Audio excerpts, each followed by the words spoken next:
All right, all right, all right. Here we are, another Wednesday evening CNC evening hangout. Hello, folks, and here we got Garrett Liberty, and tonight we are going to be talking lasers.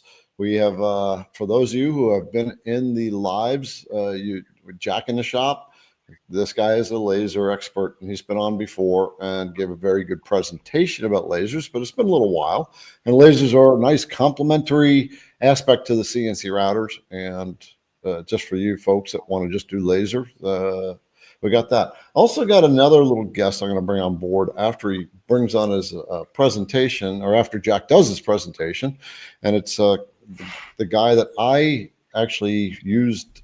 Uh, we kind of buddied up in the shop. His name is Chip, and he's just getting into lasers. So I thought it was a really good time to for him to come in and ask questions because he's doing it for business, and I think it was just a good way of doing it. The questions we bring in tonight, put question marks in front of your questions. Let's keep them oriented to lasers, not so much any other CNC stuff. So yeah, we'll handle a couple that are already in there, but bring the questions on. So first of all, we are going to bring the Julianne on board. So y'all know Julianne, and you know, oh, I pointed in the right direction. So Liberty is the shipping manager, fulfillment manager for IDC.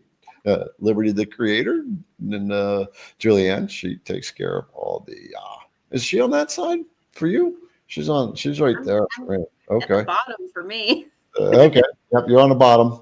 So anyway, she takes care of all the stuff, and we're going to do a giveaway tonight, like we always do. So there we go. First, I want to say some hello. Oh, anything we need to announce? Oh, Um, Kyle. Kyle. yeah, that's what I was just gonna say. Okay, bring it on. Let folks know, and we'll remind them again later. So you all have probably heard us talk in and out about Kyle Ely's course and how fantastically wonderful it is. He's actually having a Labor Day sale that starts tomorrow and goes until the 2nd, which offers 20% off his course. So I will throw in that link for that. Yeah, So yeah, if you for guys sure. want to learn Vectric, that's the place to do it. Yep, yep. I always say if you're going to spend three, four, $5,000 on your CNC and all the tooling and setting the thing up and the software, and then you try to do YouTube University to learn the software, it's not really a good way to go. The software is very specific. So Kyle Ely from Learn Your CNC, he has a very structured course for the Vectric software, and many folks in the feed here have taken his course or in his course. He also has a community, private community, and folks, I will tell you that private communities are always higher quality communities than the freebie communities. We'll talk a little bit about that later, and also Kyle will be on next week, so you can bring your Vectric questions. But if you are thinking of getting this course, I do suggest you do it. Liberty, talk a little bit about that real quick before we bring Jack on. Yeah, Kyle's course is great. He covers everything from A to Z and takes it chunk by chunk, breaking it down into, really manageable sections, as well as easily to reference back to. And he literally walks you how to use not only every single tool on Vectric, but then how to apply it over into the tool paths and then all the different cool things you can do by mixing the tools and so on and so forth. But it really is a take it at your pace course, and it's amazing to be able to reference back to. Like, I know how to do this, but also let me double check and, pop back and watch that video real quick or what have you. Right. Yep. So as you can tell, Liberty's not feeling so good today. So give her a little bit of love, folks. Here's a little love for you, Liberty, from Doug. You say, hey, Liberty, M&M girl, you rock. Thank All right. you. So Julianne will be in the background, monitoring all the questions, making sure they get queued for us, and pumping in the links. And the links for things we talk about will be in the description of the video. So there we go. Thanks, Julianne. But let's say a couple of hellos. We got Doug and Robert, Wayne, Wooden Indian Carving. That's Mike, Todd, Cody, the Denny Bit guy. What's going on there, Cody, brother? Wally, Bruce, John. Jeff from Windy City's on. Yep. Brian Mike. Cut, Brian Wade.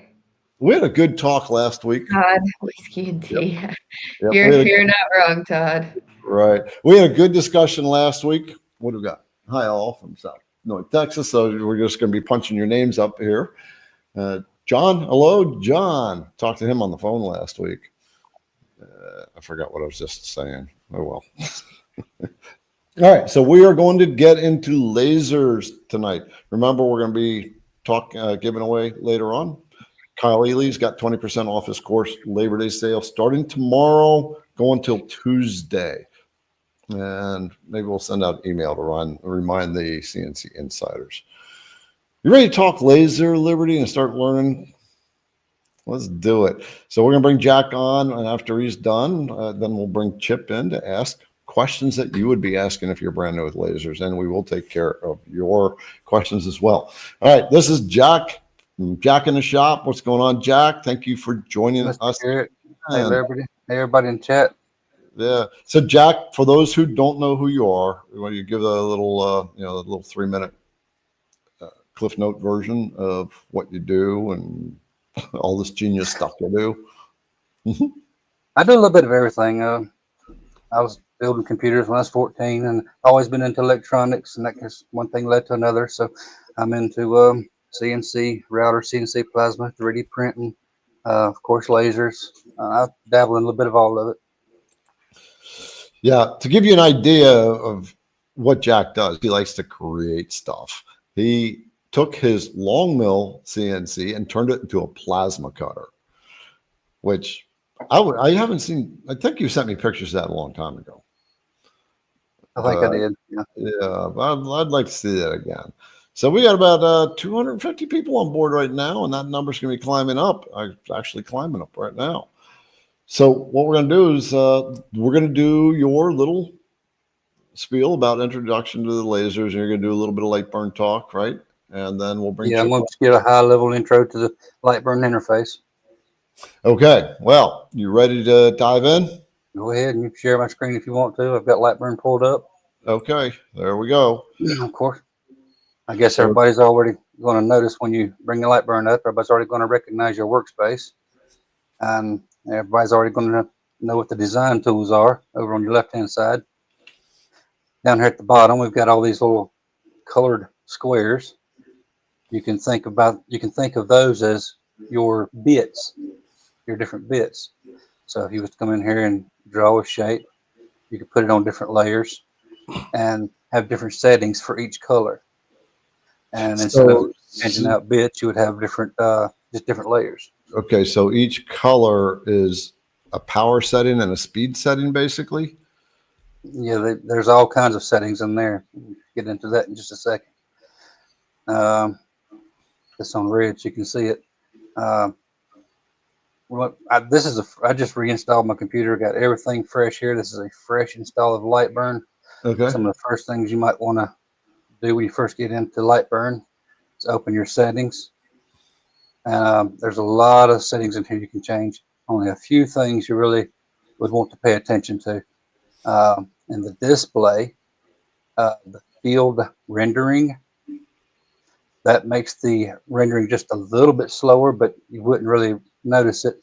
If I turn that on, you see I got my line up here. If I turn this line, we can think of line as a profile cut. And if I make that a fill, that's like a pocket. And if I did not have that field rendering turned on, you wouldn't be able to tell. It would just be like this all the time. So that's why you would want to have that field rendering turned on. So when you install the software, that's not turned on? That is not turned on by default. Okay. Let's see. Another thing you might want to do, the grid contrast. It usually comes in as a low. You can hardly see your grid in the background. So that's the second thing I usually turn on. And that's in, again, turn that to high. That's in units and grids. While we are in the units and grids, we can see our move increments down here.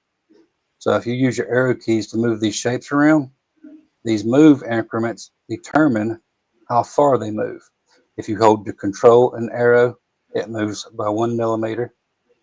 The arrow by itself will move 5 millimeters. Shift arrow will move 20 millimeters. So is that when you're saying move, okay? When you're saying move increments, is that equal to jogging, or is it moving Yes. it's moving the component that the the selected component. Okay, so it's not jogging the machine; it's moving the. So if you've got two selected components, it'll jog. Both have jog just the shape, not the machine hit. That's just for the design features. Let's get rid of those. Lightburn has an interesting feature that actually lets you save your projects, lets you save your art designs in the program. I don't have any in here right now, but if you right click on your work area, you can go to Windows, hit Art Library, and you can bring up your art. If I hit load, here's all of my art. Like I said, this was a brand new install of Lightburn, so I'm just going to put all of my art in here. Cancel. Now it loaded all of my art. Each one of these categories has all of my vectors in here, and these are just things that I have worked on over the years. There's all my business cards, and there's all my earrings. I do wooden earrings, acrylic earrings. I just got a ton of art, and that's one way you can save your art. You just double click on it, and it'll bring it into your work area. So Lightburn does not come with pre-installed art, correct? It does not. That's all the art that I've saved up over the years. Okay. And worked on. Another library that Lightburn has is settings libraries. If you come over here, you see your material library, and down here you got your material. Where are you at on the screen? Over on the right-hand lower side. Lower right, okay. I think I got that. I don't have my. Right now, I've got the CO2. The only settings that I have saved is for the fiber laser. I don't have the fiber laser machine in here yet. So when you want to install a new machine, you click devices. If you click find my laser, it's usually pretty good about picking up anything that's connected to a USB port, or you can create one manually. And let's see, Rowita is my CO2, Marlin, all sorts of different control boards are in here. You just pick the one you need. So JCZ is my fiber laser. That's pre-installed in Lightburn, so you can just. These are pre-installed. Okay. Almost think about these like your post processors. Okay. And you set your X and your Y. I use a 110 millimeter lens on my fiber laser. And now you can come over here and you can pick which laser you want to go to. I got my CO2 or my fiber laser. Now if I go to my material library, well, I thought I had I must not have put it on this computer. I don't have my libraries in here yet for my settings. So let's just look at the settings real quick. Make sure we're on CO2. So if we bring our shapes in here, it puts us a layer over here on our cuts and layers box. If I double click that, here's our settings. I use millimeters per second for everything. And this is going to be determined by what kind of material you're cutting. On the CO2, I do a lot of 3 millimeter plywoods. So I would from on my 60 watt, 60 millimeters per second. I said that wrong. I'm sorry. That's for engraving. I'm going to go 8 millimeters a second at 60% power. Yeah, I said that backwards. This is a feel, kind of like a pocket. So we've got this other setting down here called line interval.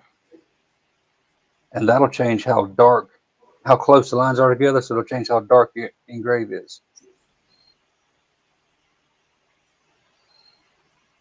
If we had put that on line, you wouldn't have that line interval because it's just going to do the outline. On my diode laser, I always run it at 100% power no matter what.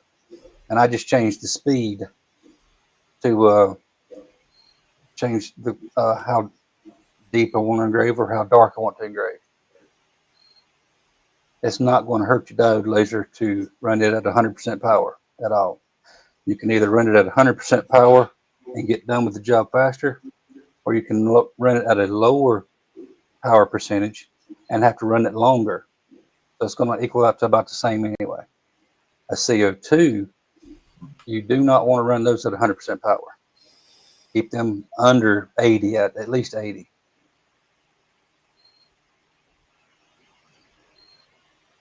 That's sort of the high level view.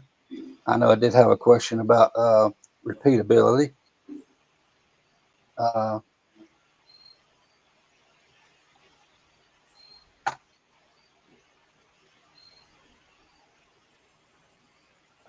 I'm just going to copy an image real fast of a knife. Say if we wanted to engrave this knife. I know some people would want to come over here and grab the pen tool and start tracing that knife out. That's tedious. I quit doing that a long time ago. I grab my square tool. I draw me a square around it. And I'm going to come over here to my node editing tool. When I click on it, you notice I'm not going to see any nodes because this is not a vector yet. When you first put a shape in here, that's an object. So if I click on it, right click on it, and convert to path, now it's a vector. So when I go to my node editing tool, you will see the nodes show up.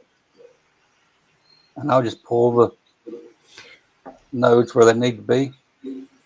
I'll grab that line and make me a little arc right there. How did you turn on the node on each sharp corner, and I'll just pull the arc down to trace out that shape. Okay. I like doing that because that. How did you turn on the nodes? The node tool is over here. 1, 2, 3, 4, fifth, sixth icon down. Okay, over to the left. Yes. Okay. You might have to hit I to insert a node and draw it up.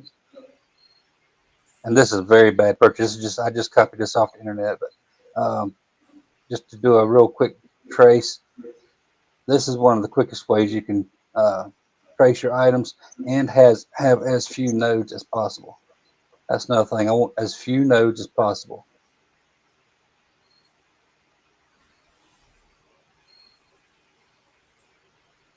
Sometimes it's hard to see that line. You pull your handles out. So node editing is very easy. Node editing is nothing to be intimidated by whatsoever.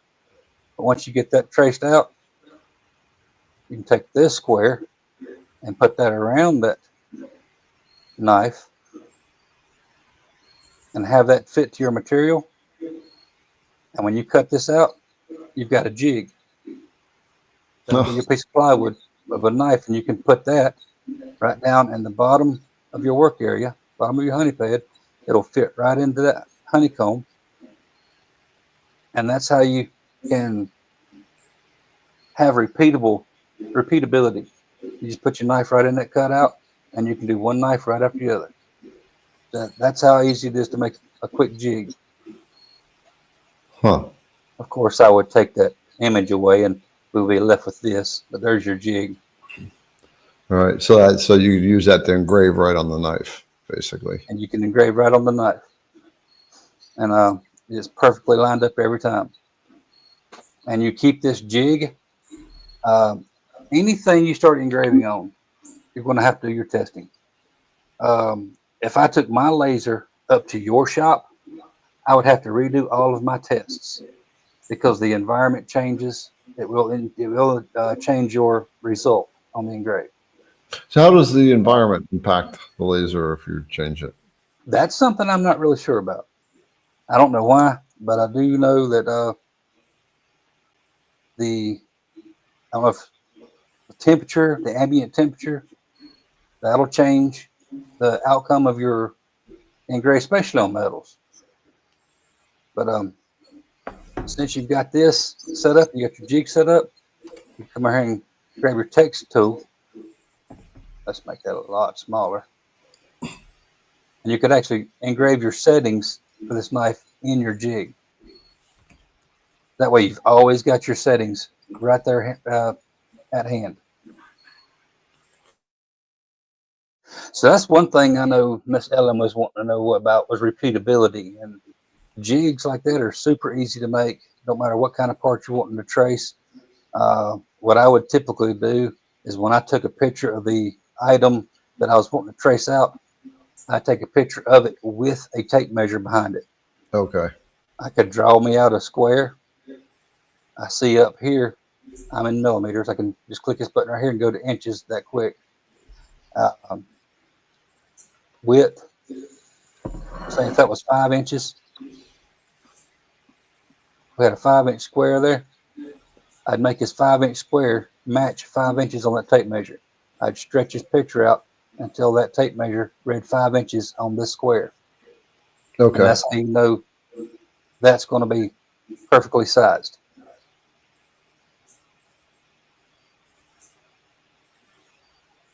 But that's just a quick overview of how the Lightburn system itself works.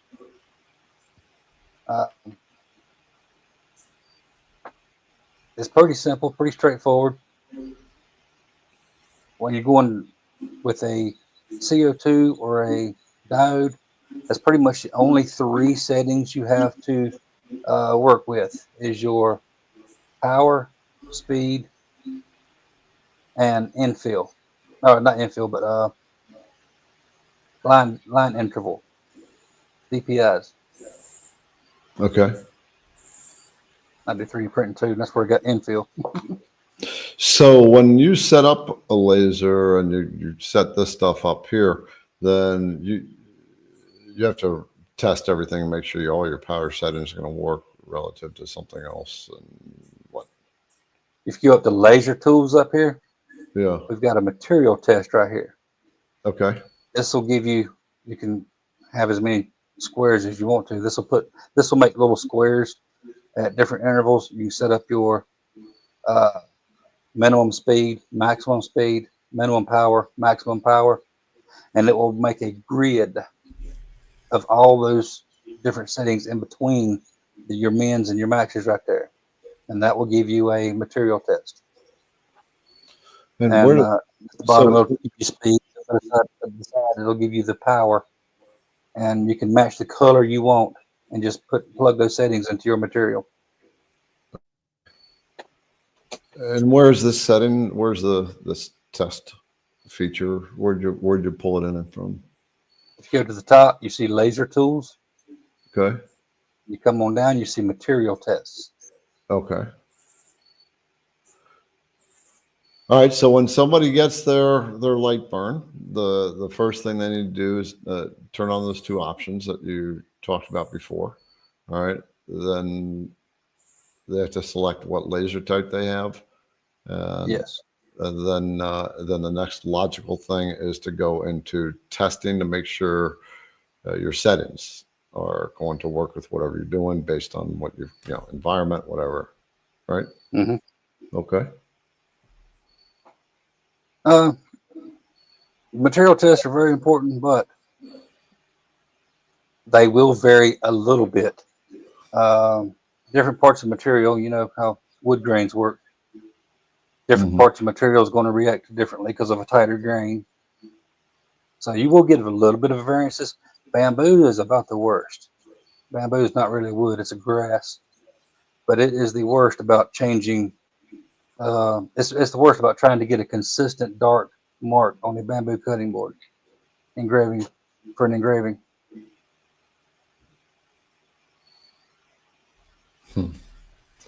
Okay. So so there's a couple things that you do with the Lightburn. Once you start making a project, right? You have two different kinds of burns, I guess. Would that be the terminology you use?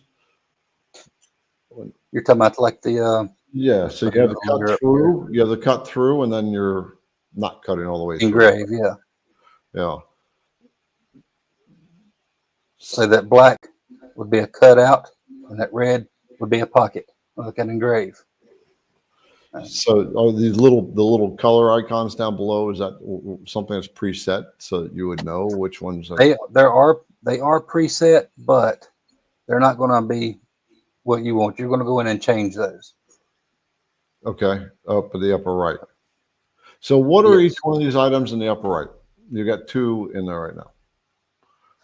This is the red layer. That's the engrave. Yeah. This is the black layer. That's the outline right here. And that's the cutout. You can come over here and if I wanted to engrave this, but I didn't want to cut it out, I could use this black line just like a tool path, Uh-huh. and I could just come over here and turn the output off. You see it got a little bit lighter in color. It just grayed out just a little bit. Okay. So that is still there, and that will line up your project, but it will not. The laser will not try to cut that. It'll only cut what's turned on right here. And then you could go in here and just not show it at all. All right. So over to the left of the screen, the horizontal icons, those are the various shapes, right? Yes. And then what is Different tool paths. Okay. And then there's stuff down like at the bottom half of that. What is that? What's the difference between the shapes and what's ever on the bottom half? This down here is your job position. Absolute coordinates is going to, if your machine has homing switches, absolute coordinates is always going to be lit up in green, and it usually in your bottom left, but you can change that. On my CO2, sometimes I'll use current position, and that's going to, you'll have to manually set your laser head at the corner of your material right there, and that's where it will start. But if you are on absolute coordinates, it's always going to start where you have that little green dot right there. So that green dot is the machine home. That's where your machine head would be. Some lasers, you just drag them into position. At least I've seen that with the little ones. That's bad practice, really. It really is, but you can do that. This is true of any CNC, really. You don't want, if you do move them, you don't want to move them really fast, because when you're moving steppers, they are no longer a motor, they become a generator. They are creating electricity and feeding that back into your control board, and that can damage your control board, especially on some of the lower end diodes. So it's really a bad practice to move the head around by hand. I see a lot of people doing it. Okay. All right. Good to know that. So you use the machine. When you power up the machine, do you generally send it home, or you just jog it? It'll home as soon as you turn it on. Most all your lasers have homing switches, and they'll home as soon as you turn them on. Okay.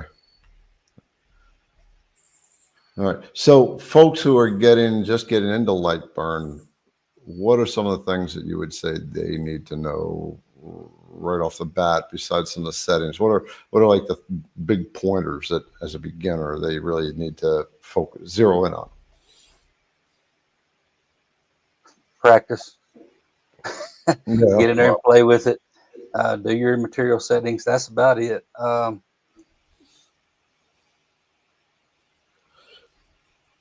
Get that back in here. When they practice, what kind of material would you recommend they practice on? Here we go. 3mm plywood is about the best. I like 3mm plywood, and it does depend on what sort of laser you have. If you got a CO2, acrylics can be real fun. You can do acrylics on the diode, but they have to be dark acrylics. You're not going to cut through clear acrylics at all on a diode. It has to be a CO2. Okay. And that's because of the frequency of the laser, is that right? That's from the wavelength of the light coming out, yeah. Okay. What's the difference between a diode, CO2 for the folks that are wondering we got what diode, we have CO2, fiber. Diode, CO2s, and fibers is the three primary ones a consumer will have access to, yeah. Of course, your CO2 laser is produced with a glass tube 90% of the time. That has a invisible beam that comes out. It's infrared. You cannot see that beam. That don't mean it ain't dangerous. You may need to make sure you have special glasses rated for the wavelength of the laser you're using. Of course, a diode, they'll mostly be blue. You can see those. And of course, a fiber, it's IR as well. You can't see it. Okay. All right. Okay. So I want to bring Chip on to ask some questions. So we'll introduce him in a second. But first, was there something else you wanted to cover? I was going to show the trace tool real quick. But Okay. Yeah, do that.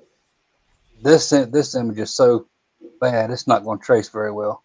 This was just one of the first images I found on the internet just now. So this is going to be awful trace. But inside of Lightburn, it does have a really good trace. But if you look, this picture is awful. As you know, and when you bring an image in, if you bring garbage in, you're going to get garbage out.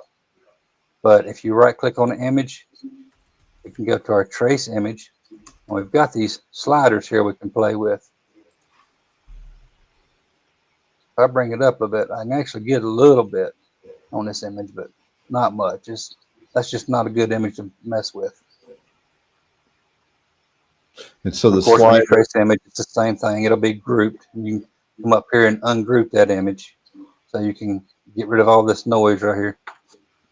Okay. That's pretty messy. That's kind of like some of the trace That's tools. very messy. And when you have a lot of different colors or not a very good bitmap, you'll get. It does really good. Anytime you bring an image into Lightburn, Yeah. it's automatically going to make it black and white. So there won't be any colors whatsoever. Oh, But it does have one of the best trace tools of any of the CAD programs. It's better than Inkscape. I like it better than VCarve. But like I said, this is just the awfulest image you could find. okay. And the I quality didn't of, want to get something that, of course, the quality of the image is going to have an impact as well. yes, 100%. Okay. All right. I want to bring Chip in to ask some questions. I'm going to take your screen back down for a minute. And folks, those that have questions, we have them in the queue and we will grab those. But I do want to remind you, Kyle Ely jumped into the audience. And like we said in the beginning, he's the vector training. He's got the vector training course, which I highly recommend. And many people are in that here. And he is starting tomorrow doing a Labor Day weekend discount, going all the way up to the end of Tuesday, 20% off of his course. So it's a good time to jump in. If you're not sure, he's got a little boot camp course that you can do for free to see how he trains and see if you like it. All right. So folks, I want to bring in a friend of mine. His name is Chip. Chip, here we go. Hello, Chip. Howdy. Yeah. So Liberty knows Chip. Julianne knows Chip. He's right down the stairs from us. So with the reason I'm bringing Chip in is because he's just getting into doing laser work in his business, and so I figure it's a good time for him to just come in and ask some questions. But I would want to talk a little bit about how I met Chip. So it was 4 years ago, like four and a half years ago. My apartment was upstairs. His store is downstairs. And I just went over and I think I asked you about glass. something about glass because I was Yeah. doing I think glass. you were etching, you were engraving on glass. Yeah. So I wanted to just get some pointers, and we got to talking. And as time went on, he had some space. He got hold of that space, and we kind of partnered up as far as space wise. And so I had room in his space, and I helped you out for a while too. I was working for Yeah, you you for a little bit. Because I was working another job. Yeah. So tell people about what you do and then why you're here, what you want to create. Yeah. So my name's Chip. I have Benzer's Custom Framing. We've been on Main Street in Madison, Indiana it'll be 30 years coming up in December. So I've mainly for the last 25, 26 years have mainly just done custom framing. And I started getting into printing a few years ago. And with the space that Garrett and I shared, I started adding more equipment. I mean, it's almost double the space of what I had. So I've added more equipment, and with that equipment, I've been coming up with other products, and I've got them online now. And I'm trying to figure out the best way to produce these. Liberty actually made a template for me to make this particular product that I'll show you. And why that works really well, there was a day that I tried to do 4 or 5, and it really was pretty time consuming. So make a long story short, Garrett left, when he moved out, he left a small Monfort laser cutter in the back. And it had never been opened.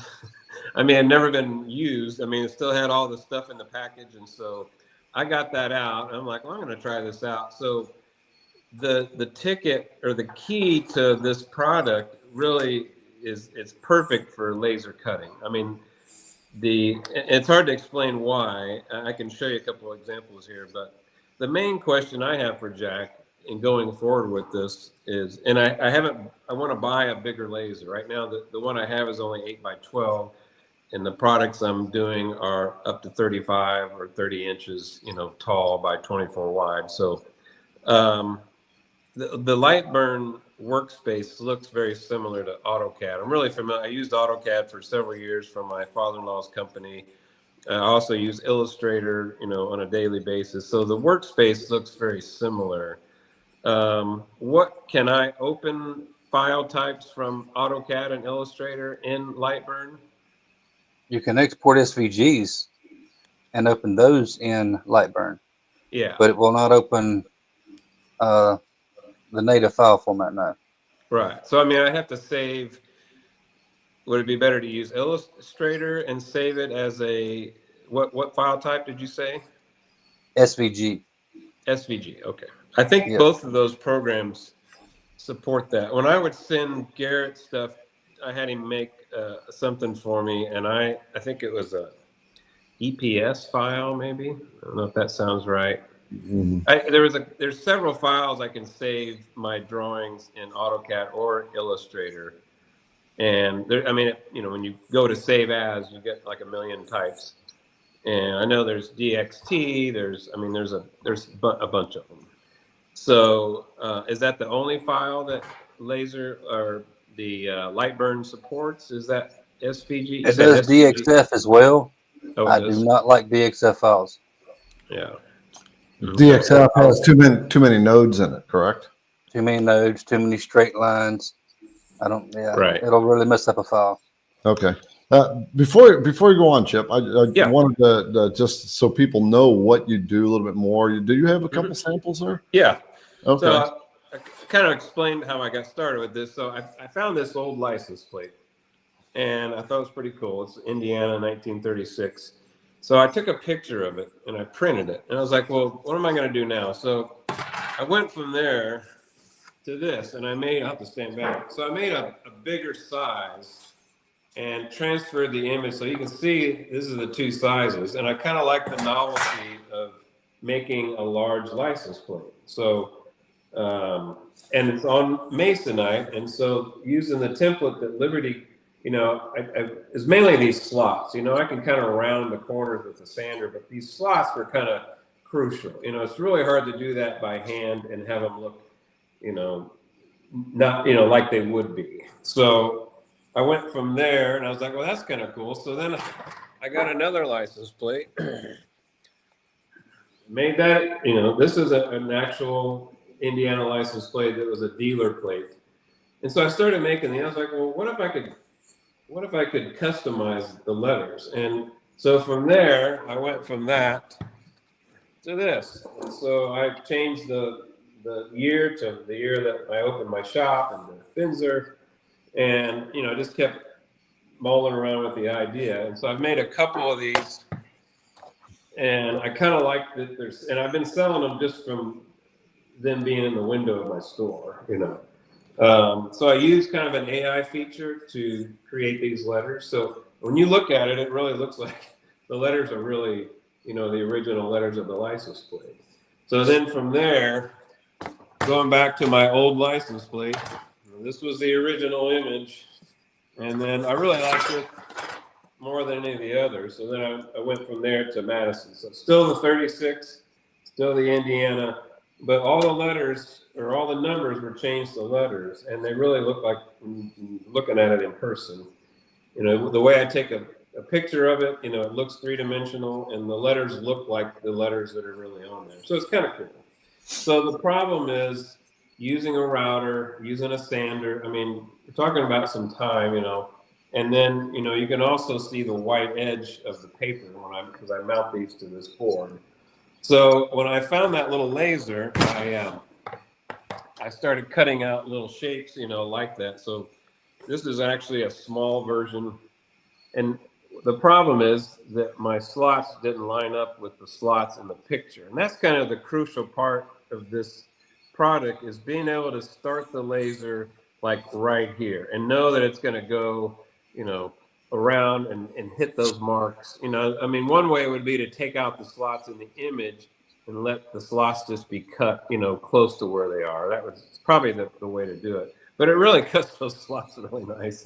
I mean, you look at that and it's like perfect, Yeah. And that's kind of what I'm looking for, is to be able to, cut the rounded corners, cut the slots.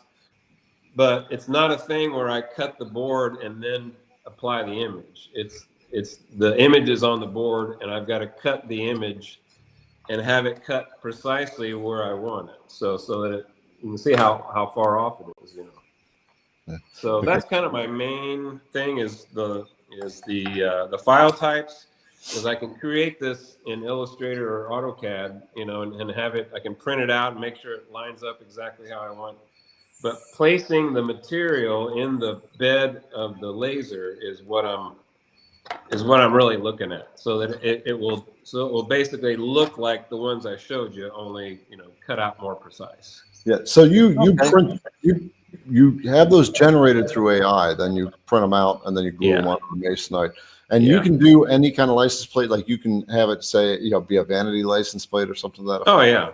Yeah. Okay. And I have them all 50 states on my website now. All right. So they're custom plates. Yeah. And And they're okay, all, there you go, folks. the era of the embossed, the ones that are newer that are just an image, those aren't very interesting. So I kind of went through, I bought the whole 50 states on eBay, Okay. and they were called vintage, but there's some like 80s and 90s plates in there that aren't as cool. So I've kind of mixed those around, but that's kind of the idea, is more of the customized part. I mean, because other than that, why would you want a plate that said 1936 if you had Right. nothing, Right. So if Okay. you can put your birth year or your county or your name or your dog's name or whatever, All right, there you go. I think that's the thing.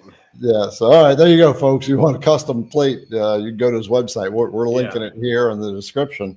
And This thing, I'll show you real is there quick. is there a way they can communicate with you if they wanted something custom made? Yeah, they can. If they go to the website, there's, or they can go to chiptheframer@gmail. That's Okay. pretty simple. It's Yeah. kind of like Bob the Builder, Yeah. chiptheframer@gmail. Yeah. All right. Okay. So the question you have is repeatability in your positioning. That's mainly the big Right. question. And also, which laser would be good for this type of work, right? Yeah, I've looked at What material is that? it's Masonite. It's less than, it's probably like what you were talking, it's probably like it's not a 1/4 inch. It's like 3/16 maybe, which I don't know how that translates to millimeters, but I'd love to have, if Lightburn was not in millimeters, if it was, can't change it to I am inches? extremely bilingual when it comes to metric and imperial. I switch Good. back and forth constantly, and Lightburn is just Yeah. one button to go back and forth. If you share my screen, I can actually show you something real quick. Okay. All right, I just come up with this real fast while he was talking. When you got your license plate in there, you Mm-hmm. can just draw your shape out right there. You select that right there, and when you go to frame, you can go frame that, and there we go. You got a frame button right here, and that laser will trace that little circle. You can see exactly where it's going to cut. It's a good thing about lasers. And when you come Oh, to the so edge here with yeah. this selected, you can hold your control, and you get this little blue dot right there. Well, when you click on that blue dot, if I go down, it's going to make a concave shape. But if I go back to the left, it's going to round that over on all four corners. Okay. So license plates like that, that'd be really easy to trace out in Lightburn. So I would just transfer the image to Lightburn and then do what you just did, instead of Right. trying to set up a template to work on all of them.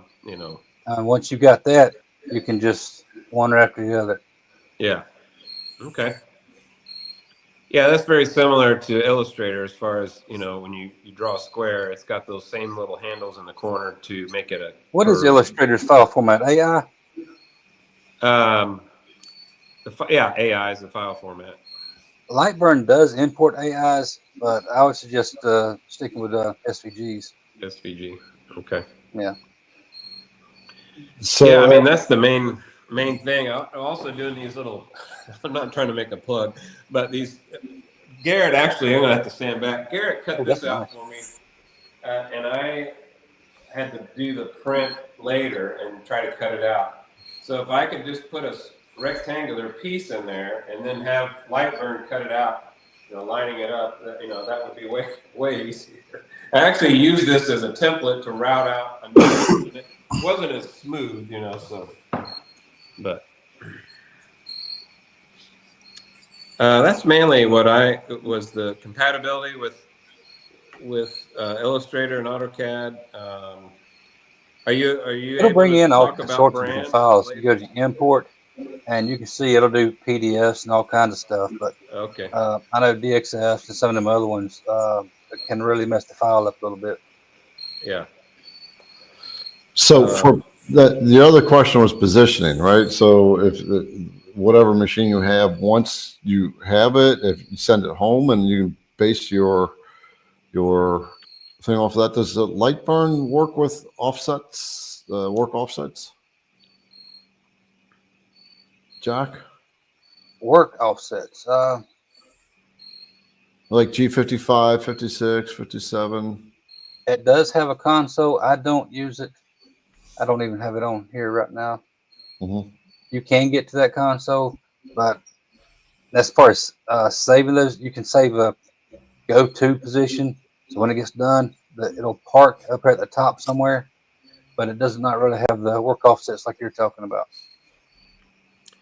So as long as you have your material square on the bed, and you make your starting point, say at the bottom corner or the top corner, then it should, follow that pattern the whole way through.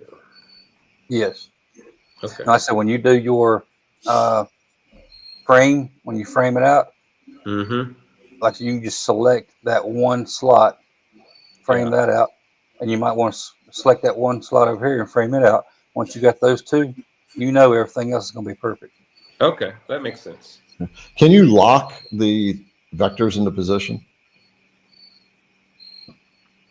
Maybe so you can accidentally move them. In position, I don't think so. Okay. Do you mean like a grouping feature? In position Garrett? with the rest of them, you can. You can select them. I think that's what Select you mean. like if I hold my control, I can select just these two vectors, and I can group those to lock them to each other. But you can still move them around the workspace. Okay. Yeah, I think in Vectric you can lock your vectors so you can't move them. just going to try one right now and see if I can do it. So I was just seeing if you have that ability. There's a lock somewhere. I think maybe on the layers. You can lock layers, so it can't move things in the layers in Vectric. But anyway, yep. Yeah, because the each license plate's different. Some of them have holes, some of them have slots. You know, I mean, obviously, if I did one of South Carolina, North Carolina, I would save it so that the next time I don't have to, you know, redo it. So your trick is making sure that the print the print when you put it on the thing, you can get to the proper position on that plate, right? Right. After you put it out. So that print location can change or what? Oh, you asking me? Yeah, I'm asking you. Yeah, well, like, so say like this where I'm off, you know, I cut this, I had this, I think I had just a solid 8x12 because that's the biggest you can go on that Montfort. Mm-hmm. So I had an 8x12 and I tried to position the laser, the little guide on this corner, thinking that it would stay true to that and the slots would end up where they are. The problem with that program is that I had to draw the slots and everything on there. I couldn't import it and have it be exactly like my image. Like if I did a drawing in AutoCAD and I printed it and my slots and everything lined up, but it wouldn't accept it, you know, under different file types. And even the file types it said it would accept. And when I would go to open them, nothing happened. So, you know, that's why I like SVGs. What's that? That's why I like SVGs. Yeah.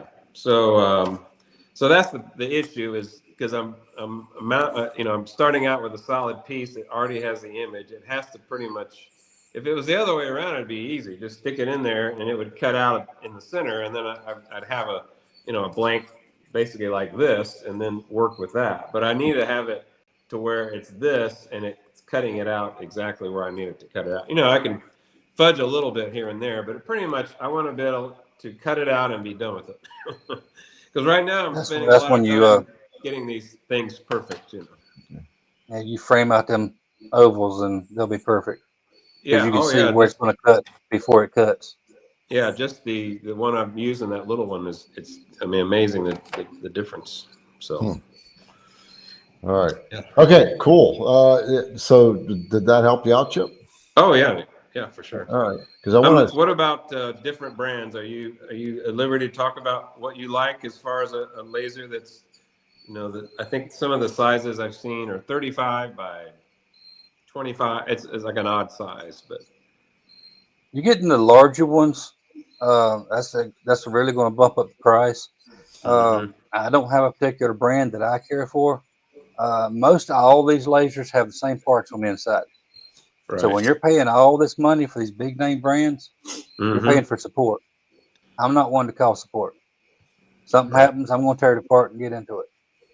Okay. So I buy the cheapest ones I can find. That's just me. I can't. Yeah, you think they last as long? It's just the support that's the difference. Yes, they're the same exact parts. Just like a computer. When you buy a computer, you either got a Seagate or a Western Digital hard drive. When you get a fiber laser, you've got a Max source or you got a JPT source. I actually bought a Raycus fiber laser.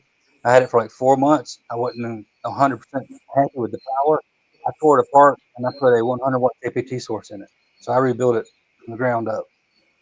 Okay. And the CO2s are the same way. You can put larger CO2s in them, but the higher you go in wattage, the longer the tube's going to be. So it might be sticking out the end a little bit.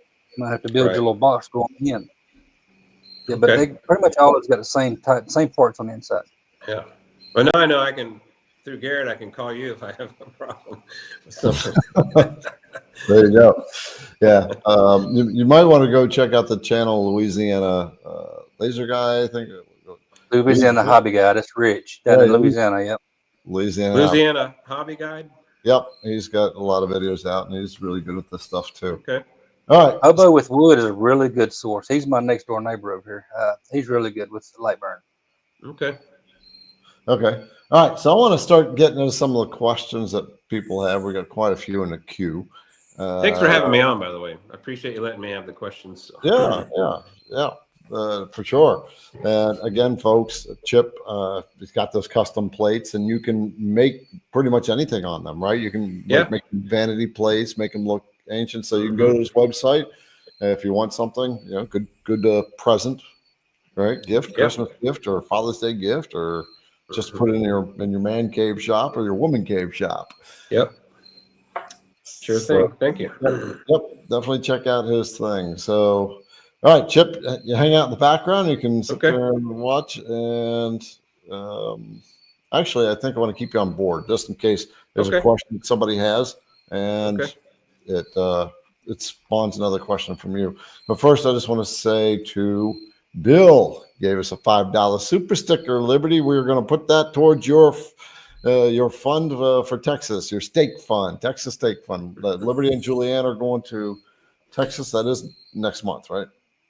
I keep forgetting whether September or they're going to the Texas Woodworking Fest. So, and they are going to take an extra day down there. I just told them to take an extra day. So thank you, Bill. All right, let's hit it. Jack, let's get on here. I'm just going to minimize your screen, or Julianne, please minimize his screen so we got everybody up. And so the question is, Garrett, speaking of Monport, did I ever get my laser running? And I ended up selling that just because I never really played with it. And unfortunately, a week after I could have used it. A week after it got picked up, Chip said, "Hey, can you use still that laser?" And it's like, why does it happen like that? We could have used it. And I even messaged you to see if you were interested beforehand. Yeah. One of our CNC brothers here, Greg, actually got hold of it. Greg from STL Woodworking came up here and picked it up. Robert is saying, Jack, if you had a choice between lasers and routers, which one would you choose and why? Tough question. Because I do like to do everything, but I probably do more laser work, but my CNC products bring more per project. That'd be a tough choice. So why does laser just come out just over the edge just a little bit?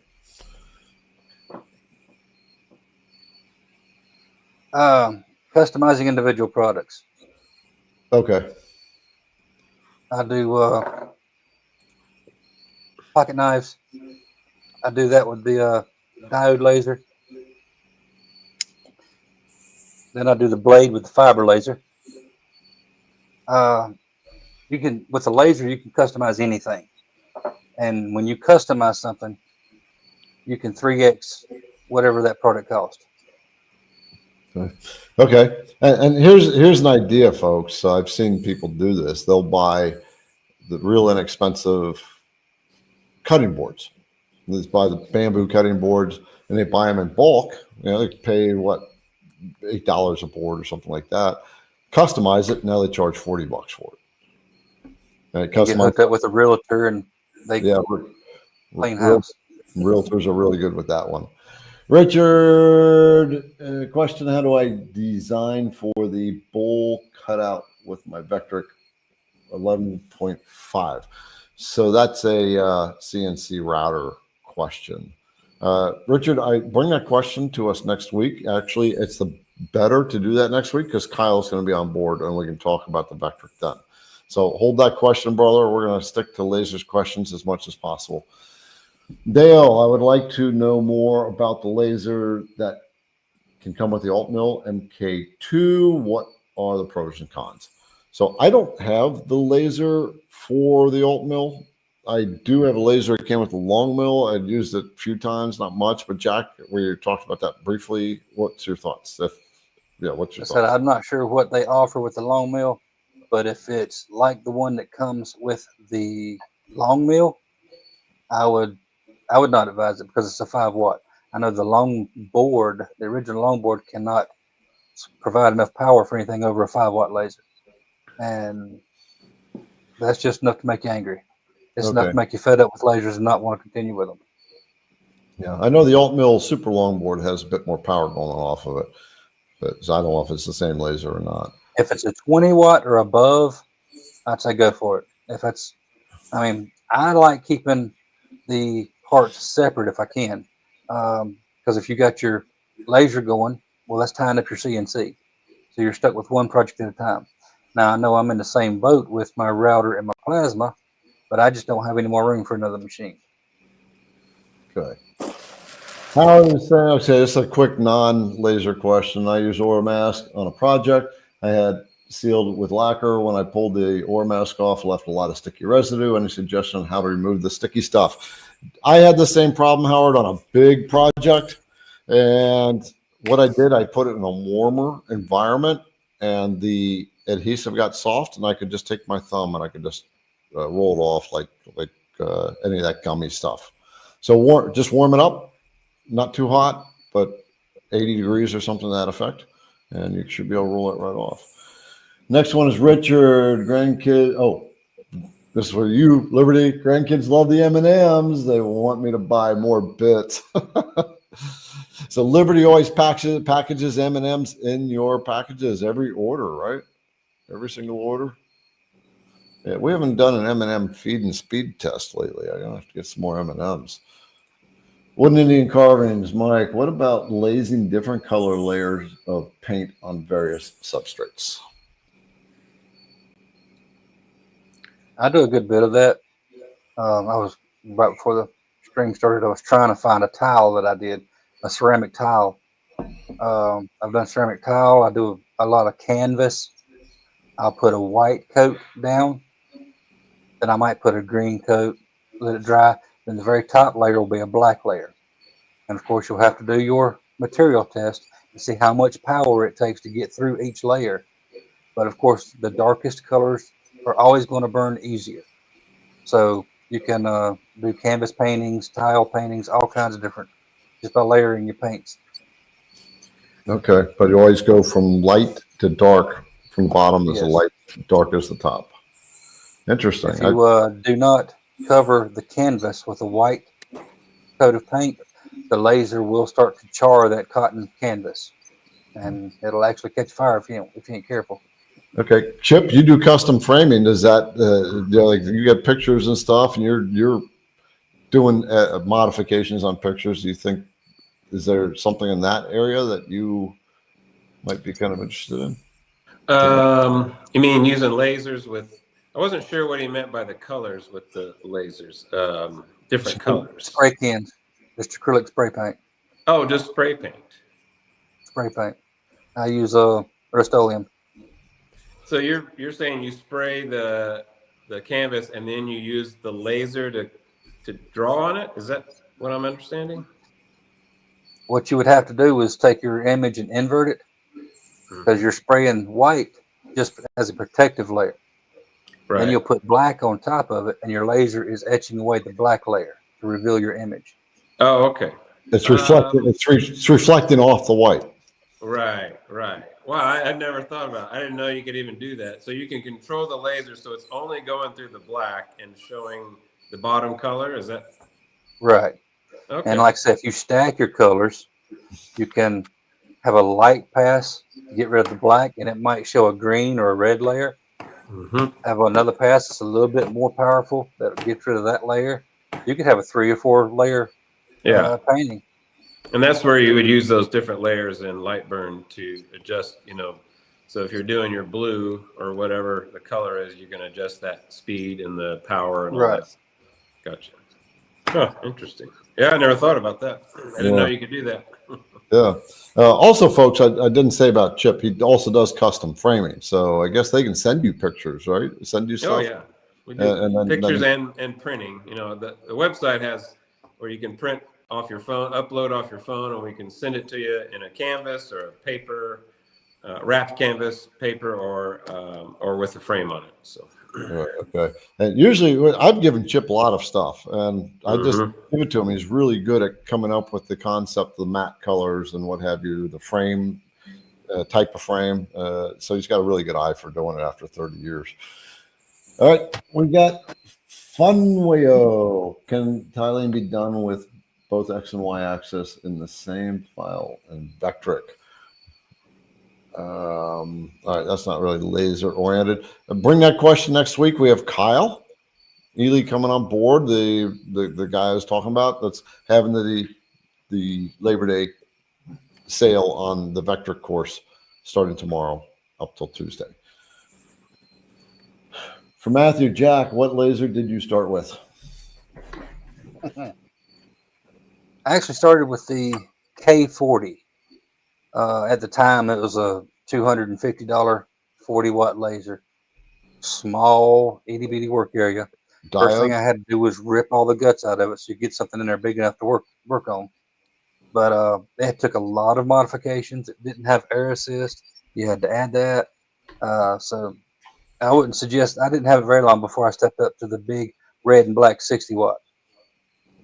Was that a diode laser? No, those are CO2s. Okay. All right. So Chip, the one you have, the one that I had, the Monport, that Yeah. little, so that's non Lightburn compatible. What is the deal with non Lightburn compatible and Lightburn compatible lasers, Jack? First one I got, the K40. It was I had to use this K40 Whisperer software. Oh Lord, that was the awfulest piece of software.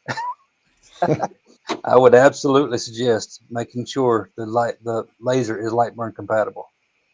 They're UWITA controllers. They're Lightburn compatible. Okay.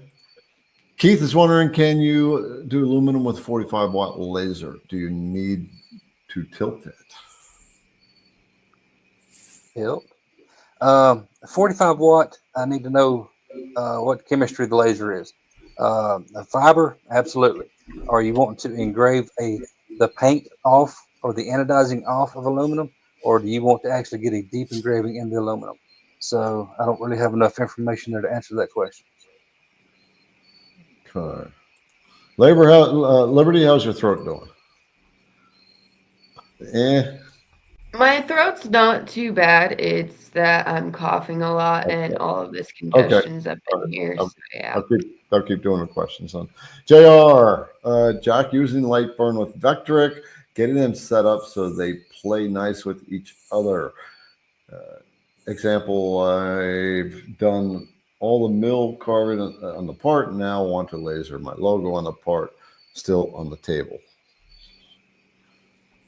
So I guess what he's saying is the alignment of the router. And he's talking about Lightburn too. Lightburn will definitely control a Gerbil-based CNC router. It will not control the Maslow-based routers. And so it's pretty much as far as you have to do your framing to get it placed properly. But since you're going between two different programs, but make you a tool path, frame that tool path, and then you can jog the head around to exactly where you need it. But that's how you would do that. Yeah, so he's got a carved part on the table that he did on his router, and then he wants to make sure he's lined up properly with the Lightburn. I'm just designing it. Yeah, it depends on what kind of router he's got, whether or not Lightburn will operate it. Okay, so I'm just Gerbil based, it will. Okay. All right. Does homing sequence on the router help? That's how you're probably going to want to jog the router to the position till you get it framed out, and then zero everything out. So the homing won't help on that. I don't have homing on my long mill. Okay. John is saying, how do you adjust the material test parameters so that it works as it is shown in the documentation?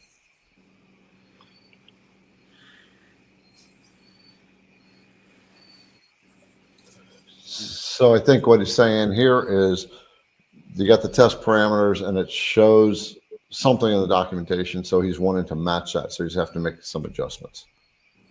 I don't know documentation and what parameters you want to change. I'm guessing the basic settings. Yeah. So if he's dialing in for test patterns. Yeah, test parameters. That's bringing up the test material. That's all these the parameters in your test box. You click on your parameter and you can change whether you want it to go from speed, power, interval, or how many passes. That might be another important one right there. passes. If you've got a thick piece of material and you're wanting to cut through it, I would not go any slower than maybe 5 millimeters a second. If you got a diode laser and you got it set at 100% and you got it slowed down to 5 millimeters per second and it does not go through, add a pass. Don't go any slower. Just add more passes. But as far as that test pattern, yeah, you just click that drop down box. And so if you wanted to change that to power and you want to start at 10%, and you might want to stop that at 80% just to see what the colors are going to look like between those. Between those, that's it. That's real easy to change those right there. Okay. How does the lens come into play here? On the diodes and CO2s, generally, most all diodes anyway, you cannot change the lenses. Right. If anything, I know people sell replacement lenses.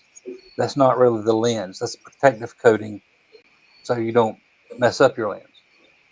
The CO2s do come with different lenses you can get, and usually it's either a 2-inch lens or a 4-inch lens. Okay. Yeah. Duck And Wood. they, I just want to say, Duck Wood was saying you need to test grids for every different material you use. Is that correct? yes. Oh, absolutely. Okay. Every material is going to react a little bit different because you got, like say, you got oak. It's just like on the router. You got oak, you got mahogany, you got walnut. They're all going to engrave differently. I really like engraving on cherry. Cherry gives you a nice dark mark. All right. Okay. We are going to go to Cody. I just got a 10-watt UV laser. Any tips or resources would be greatly appreciated. For the UV, I don't have UV. I blame 10 watt. That's $1 right there. That's some money. Okay. Laser everything on YouTube. Laser everything. Discord channel. I am a moderator there. There's a bunch of resources in that Discord channel. So for the UV, laser everything is where you want to be. All right. We'll link the Discord channel in the description and in the comments too. Wally share. I use Lightburn with my laser. Has anyone tried Milmage for their CNC? That's the Lightburn's version of Vectric, right? What do you know? I have used Milmage. I do have it on a couple of different computers. It works. Okay, we'll leave it at that. It works. But you're a Vectric guy, aren't you? It does not have any 3D capability yet. It's extremely limited, but it does work. Okay. Yeah, it's still new, so they have a lot of development to do before they I don't can even think it's released yet, is it? It's still in RC. Oh, I don't know. All right. Epper one. Why don't you use the latest version of Lightburn since nice new features in the newest version, 2.02? 2.0 has some bugs right now, for one. So I have not renewed my license. This is a buy once and you get to keep it forever. But just like Vectric, you have to pay to get the newest versions. I have not paid to get the newest version. 1.7.08 is the last version that will work on Linux. I've got a fresh copy of Windows 11 installed on this computer. I just installed it about an hour before the stream. I erased my Linux and installed Windows just for this stream. But I primarily use Linux. And when I get done with the stream, I'll take Windows 11 back off and I'll put Linux back on. That's why I stick with 1.7.8. It's got the snipping tool. I think this is the first version that had the snipping tool.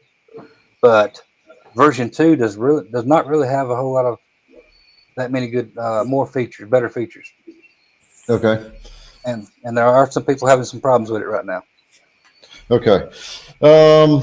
Let's see. Just want to sidestep for a little bit, folks. I want to say if you're enjoying this and getting some information out of this, and take a minute to give us a thumbs up at the bottom of the video. And also, if what we do every week and people taking their time to do things like this, take a minute and give us a review on Google. If you like the customer service that Liberty gives you, and Julianne's always in the background making sure everything's checked out, and the videos we put out there, give us a Google review. 5 stars would be awesome. And I also wanted to just mention, just sidestep a little bit on the business end. So, Chip, you have gone, I want to just talk about your evolution. So we'll just do this for about 5 minutes. Your evolution into coming up with something that you could market. It started with having, and it sounds corny, but having you in the shop. You know, when you first came in, I thought you were making magnets for your kids, for your grandkids, you know, and then I started seeing all these bits going out, you know, those mail totes that you guys have, a stack of those with bits being, you know, Liberty going out to the post office. And the one thing you said that clicked, I don't know if I ever told you, but I was like, man, you're really selling a lot of stuff. He goes, well, that's where the business is at. It's online, you know. I mean, we're in a small town. There's only so much I can do, and there's only so many people that are gonna, you know, I heard a demographic that only 2% of the population does custom framing. So you have a town of 13,000, you know, that's not a lot of people. So, I mean, we've stayed busy, we've survived, but you know, that idea that more business is out there, you know, by way of the internet. And I wanted to come up with something like my father-in-law created a really successful company because he created a widget that everybody wanted. So based on that, and you're telling me that that's where the business is on the internet, that kind of made the spark. And so, and then the license plate was just an accident, you know, like, oh, this is, you know, I came up with the pet portraits and I didn't sell a lot of those. So I'm hoping the license plate thing takes off because I really like making them, you know, they're kind of fun. Mm-hmm. So that's kind of where I'm going with that. All right. Yeah. So the reason I brought that up is, well, first of all, the online thing, right? Business, some people are successful offline, but there's a lot of business online, but also is evolution. You did the dog pictures, which I guess you still do. Yeah. Where people set in their pet pictures, and he'll customize the background and stuff. And now he's on these license plates. And what I like about that is it's customizable, but it's got a cookie cutter type of thing to it. So you add the personality or personal flavor to it, but it's still cookie cutter. Exactly. And so he's dialing into a niche, that very interesting one too. And it's kind of nice to, you know, so 30 years, a lot of people start winding down. They start thinking about, you know, I'm getting ready to turn 61 next week. A lot of my peers are retiring. Gary, your peers are retiring too. And you're a few years older, but, you know, and now after doing the same thing, basically the same thing for 25 years, you know, it's like new energy and new good reason to go to work. Is there's more things to do. They're interesting, you know, so it's kind of recharged. It's kind of like starting over, you know. I kind of have the same energy I did when I was 30 when I first started the business. So okay. Yeah. Okay. Thanks for sharing that. It's just incentive things for people to think about. Liberty at the checkout. She is not feeling good, so she's checking out. I want to say thank you to Robert. Have fun in Texas, Julianne. There's in Liberty. There is a additional fun for your steaks. Julianne's in the background going, woot, woot, woot. Thank you, brother. She thanks you, and they'll thank you, and I have no idea what's going to happen in Texas. What happens in Texas, it won't stay in Texas. I don't even want to know. All right. Because I'm not going. It's just the ladies are. Question from Gerald. Hi, everyone. Jack, could you give some tips on tracing in Lightburn? Sure can. You want to share the screen? Yep. We can go over this again. I still got this up because it's really simple. Like I said, Lightburn does have one of the best tracing tools. All you got to do is make sure your Well, oh, I was on the snipping tool. You got to make sure you have your select tool selected. Let's get rid of that right there. You have to make sure your image is selected and just right click, trace image. 90% of the time it's spot on. There is some sliders down here. You can clean up some of the letters, but 90% of the time too, I would replace the letters with typed out text. But that's really all there is to it. You got these sliders down here. You can clean up your trace a little bit, but usually as soon as you hit your trace button, it's pretty spot on. You hit OK, move your vector out, ungroup it, and see these little half moons that didn't do really good. You can replace that with a just a circle, or you can. There's also an adjust image button right up underneath the trace image. You can actually go in here and adjust the image quality to an extent. You can almost get it vector quality right there before you trace it. And that's going to be different for every image, of course, but that's all there is to tracing in Lightburn. Okay. It's really fast. Yep, that is quick. Wally, how would you fit in the scale between free programs like Easel and paid programs like VCarve Desktop? I'm not sure the question, how would it fit in the scale between free programs? I guess the way I would interpret this question is Easel and Vectric. Well, Vectric's way up here. A little bit higher. Yeah, that is. Well, Move Easel down to the floor. I'm hitting the roof right now, so I can't get any higher. Hitting the roof of my image. Equate Easel to Microsoft Paint. There you go. Microsoft 10. Microsoft 3. Microsoft Paint.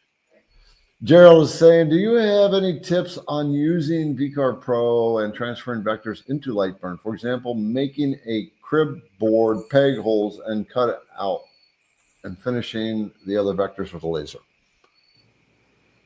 So we're getting into pretty tight detail where you got lots of holes that he's doing. And I maybe he wants to do some designing on the crib board around the holes, do some brackets around every 5 holes. And how would he, I think that's what he's going to ask in here. That's actually pretty easy to do. In VCarve Pro, all you got to do is export it to an STL, and that'll go right into Lightburn. I do that all the time. I do 3D carves of the open book model that comes in Vectric, except I put a little base on mine.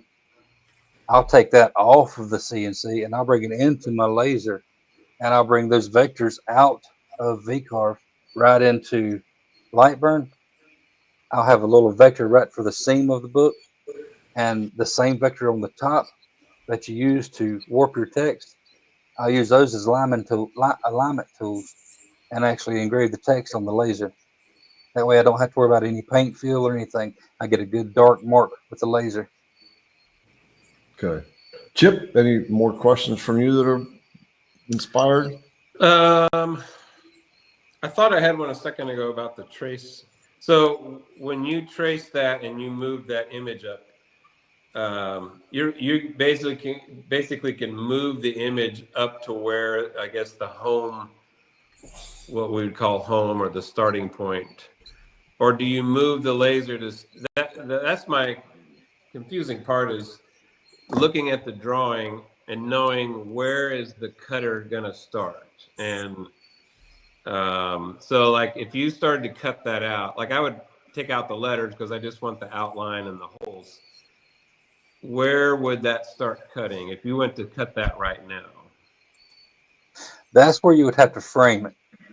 Mm-hmm. So if I took them letters out, like I said, I would just for instance, I'd replace that where yours was oval, but I'd replace that with circle. They were circle on this one. Yeah. So I'd actually hit Control D, and I would just Control D is duplicate, and I would just use my arrow keys to move that one over into that place. I'd hold Control, and so I get a more fine-tuned step, and I'm gonna put this on my fiber laser because that's the only one I got set up right now. I would get off that. I would get your select tool, select, you can select both of these actually, but I would select this circle Mm-hmm. and I click this frame button. Now your Okay. head is going to move to this position. Okay, so It's it'll going go to to where trace you have it that right selected. there, so you know Yeah. exactly where it's going to cut. Then I'd Mhm. come over here and I'd frame that one, and it would trace this one out. And if you've got those two perfectly dialed in, you can select the whole thing and hit start, send it.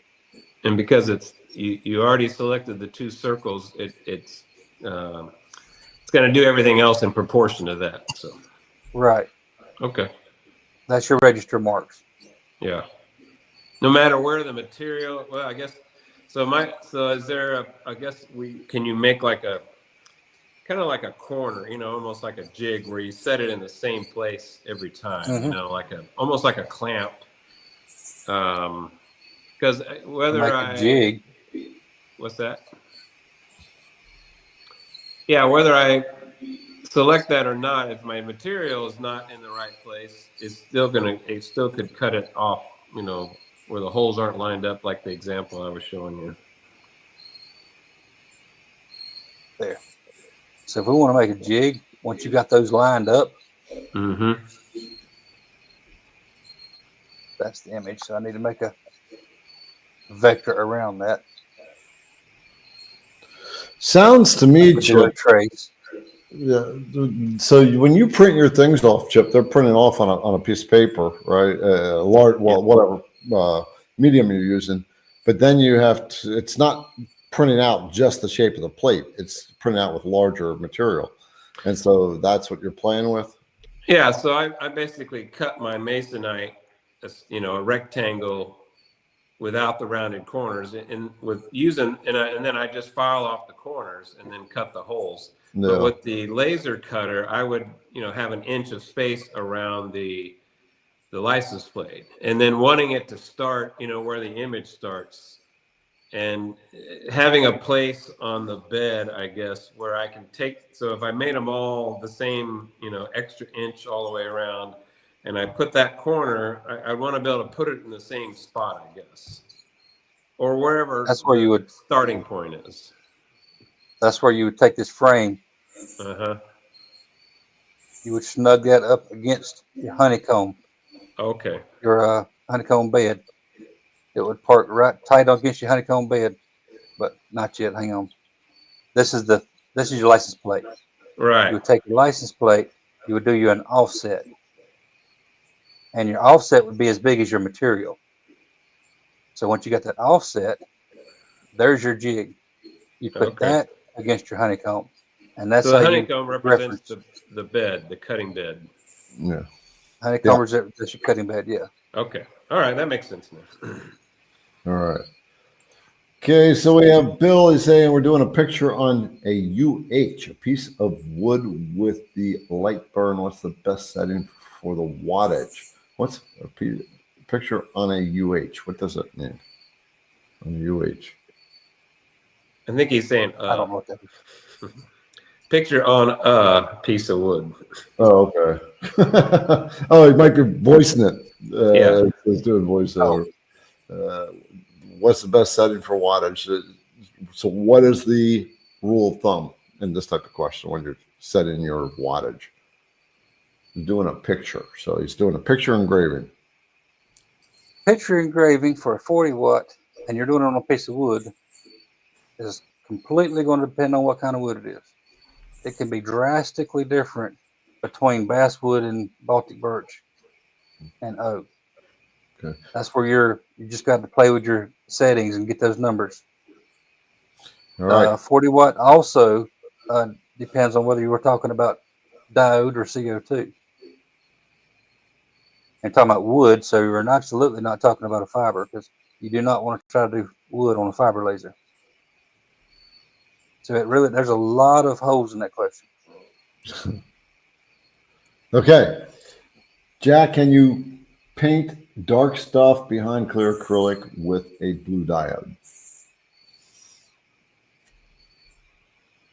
So I guess they wanted to do a cutout. All right. Cutout. You're not going to cut clear acrylic. You can paint the back of clear acrylic, lay it down on a piece of metal.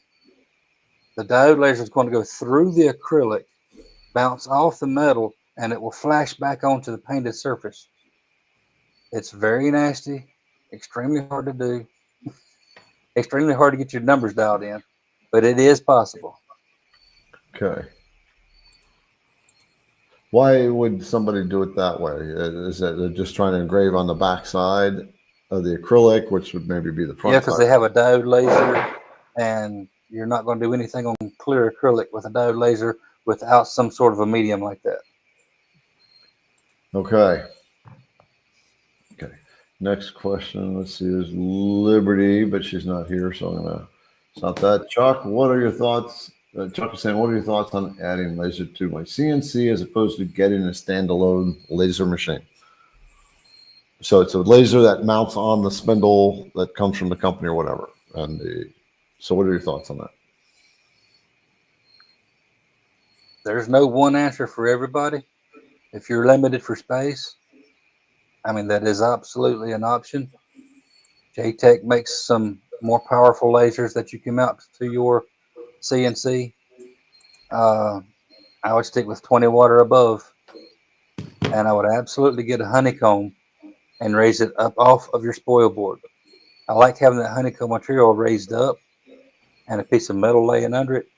That way, if I'm cutting through plywood or something, if I see that laser going through the honeycomb, I know it's making it through that material, for one.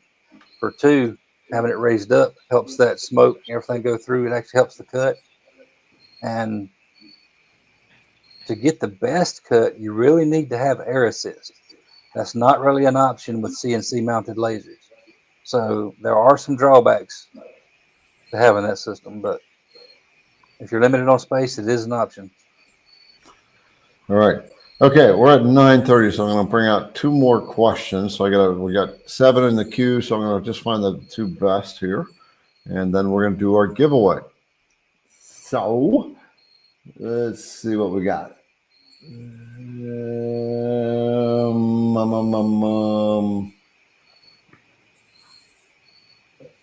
Okay. How do you vent your laser? Any thoughts on filter systems? I've got a Elgu open frame diode laser. I got a little cheap zip up enclosure for it, and it's got a 4-inch vent that I pipe out the window. If you don't have them outside, you absolutely have to have them vented because you're burning material. Those fumes, you do not want them floating around in a closed environment. But you absolutely have to vent. Filtering, I wouldn't worry about filtering unless I'm in close proximity. If you're trying to take it to a craft fair or something, absolutely get a filter. But if you're out, unless you're not in a neighborhood or something, if you're out in your shop, I wouldn't worry too much about filtering it. I know a lot of people see contrary to that, but I mean, I do bonfires out here in the backyard all the time. It's the same thing. Okay. The last question I want to handle is I actually bumped it out of the queue, but it was, does Lightburn use layers? That is pretty much the layers. All those colors at the bottom, those are your layers. All These down here are your layers, except for the last two. This last T1 and T2, those are strictly tool paths, but all the rest of them are layers. Okay. There you go. There's the answer to that. Okay, very cool. All right. Well, at this point, first of all, Chip, one of the folks, check out the website we put for Chip. He makes those license plates, and he's making them now, but he just wants to make it faster on the laser. But custom Faster and bond, show him the license plate again. A couple samples there. Yeah, well, here's the original, regular size, and then converted to a bigger size with a Town Madison put on there. So, Okay, and you can have these made any way you want, right? So you can change Madison to Madison to Benzer to Jack to Garrett, whatever the year you were born, the county you're in, all that stuff. Right, those are on his website. He does custom framing, so that's the links are in the description and in the comments. So thanks for putting those up. yeah. If you got any custom framing you want done, contact Chip. He's been at it for 30 years, so he's pretty darn good at it by now. Let's see, and then remember Kyle Ely's Vector Training. He's doing a Labor Day special starting tomorrow, all the way to Tuesday. 20% off the Vector Training course. If you haven't signed up, I do suggest you sign up. There were comments earlier about his course, and everybody recommends it after they go through it. Because if you're trying to DIY the Vector software, you're really you're gonna run into lots of bumps along the way.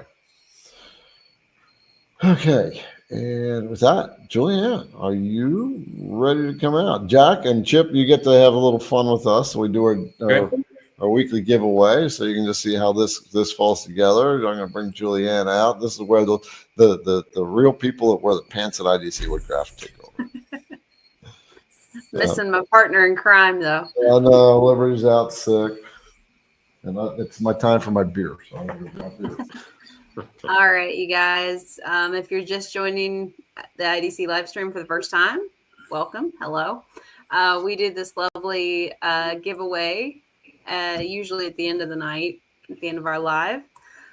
All you have to do is head on over to the IDC YouTube page, and in the chat, enter this phrase just as you see it. Hashtag #, whatever you call it. Lasers. This week we are actually making it a surprise. We have been moving some things into our new space that we just got. So we have found some things that we didn't know we had. Really? We are going to make little gift packs for 2 people, maybe 3. I don't know if I'm feeling generous. And then we will ship those out to you. So, yeah, you'll be getting a collection of some interesting things. Yeah, and they are CNC related, not just out of our desks. And I also put in the hashtag, so if IDC Woodcraft becomes a winner, then Julianne will have to tell whatever she's going to do. So we don't know until it happens. We haven't figured this one out yet. Not necessarily junk, just extra things that we don't need. Extra product. The junk drawer, huh? I mean, if you want me to put something for my junk drawer in, I very well can. Hey, you should do that. We should throw random junk drawer items into the packages. Make that the surprise thing. So when they get it. Oh boy, it's going to be some empty, interesting looking bit containers. Maybe a cough drop that's a couple of years old. Yeah, there you go. It'd be like a rummage thing or something. There you go. Maybe some stickers from other people. We don't know. We'll see. Yeah. So Julianne got order of business cards. I've never had business cards, but I've been going to the shows. People keep asking, so I was like, okay, Julianne, have some business cards. So she had fun with those, and actually made one for her, made one for Liberty, made one for me, and all 3 of them are different. They're very cool. Yep. They all have a picture of our pretty faces on it. I was gonna say, if you guys see me in Liberty in Texas, you'll have to ask us for a business card before we run out of them. Right. Jeff says you should put in some pens and a half bag of M&Ms. A half bag of M&Ms? Yeah. Like we've eaten half of it? No, if you're going to throw in the extra stuff, throw in the pen that ran out of ink and the empty wrapper M&Ms, Jeff. Oh. That would be the junk items. We always send M&Ms. Yeah. Oh, no. Chip, a box of broken bits that were returned. No, we recycle those. We've got somebody that recycles carbide, so we collect all those and send them in. We get that refund back. Right, but we want to get them to see what's happening, though. Exactly. One of the reasons. And we just want to make sure that if people are going on the guarantee, we know they're doing our bits. Let's see. Miss Julian, nice to you. So, Chip, what did you think about our little show tonight? Yeah, it's cool. I'm kind of familiar with it from, working in the back when you're doing this, trying to be quiet. Mhm. So kind of just seeing how the whole thing, I've been on Zoom calls, several Zoom calls. So, but yeah, it's, real informative. So yeah, I appreciate you. It kind of worked out that, I started talking about the laser and using that little laser of yours and kind of got the ball rolling on that. So yeah, it's kind of good timing. And you got some insight from a guy that's really good with lasers. Yeah. So yeah, appreciate it, I Jack. play around a little bit. Yeah. So where are we at there? I'm thinking this is the best idea that I've seen. Do an unboxing video if you win this round. Yes, definitely. Oh, an unboxing video. So unboxing what? Unboxing what they win Whatever tonight. gets sent Oh, out. that would be cool. You don't even know what you're winning. You just send it to them. Yeah, I'm not telling them what they're getting because I already have this it is fun. for Yeah. sure. Yeah. Jack set a precedence on that. His unboxing of his calipers. Yeah. Jack did a little review video on the IDC Woodcraft calipers. Oh, I really like them. Yeah. So yeah, I wanted to make sure when I got those and we got those branded and stuff, searching the different makers, it had to be industrial grade, had to have the 3 decimal points in it, just 2 in metric, and a large screen display. Right. So the big thing was large screen display. All right. It looks like we're at 171 people. All right. And we haven't moved. Okay. 72. Hit it. So, all right. I'm going to draw 2 times. If it draws Garrett, we'll have to draw again. So, all right, you guys, let's roll. All right.